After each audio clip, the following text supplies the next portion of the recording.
Welcome to the Genius Factory. Enjoy the video. You'll start by duplicating the photo layer to keep the original safe, then select the baby quickly using Quick Selection or Object Select. Focus on core edges first. This gives Photoshop data to refine. Once done, add a layer mask instead of erasing. Masks are non-destructive and let you tweak selections.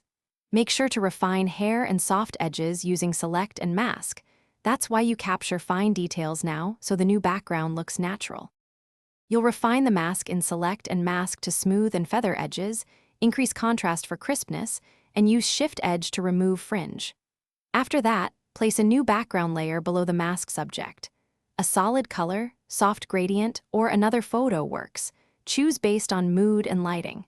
Then paint on the mask with a soft brush at low opacity to blend hair and clothing transitions. Make sure to match color temperature and perspective, so the baby you'll finalize by matching lighting and color.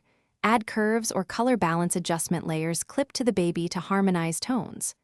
Once done, create a new multiply layer for subtle shadows under the subject. Paint with a soft low opacity brush and blur to ground the baby. Also add a slight vignette or grain if needed to merge textures. If things look off, make sure layer order is correct, check mask edges, and undo any aggressive color shifts. That's the key troubleshooting step to fix mismatches. Thanks for watching. If you found this helpful, don't forget to like and subscribe.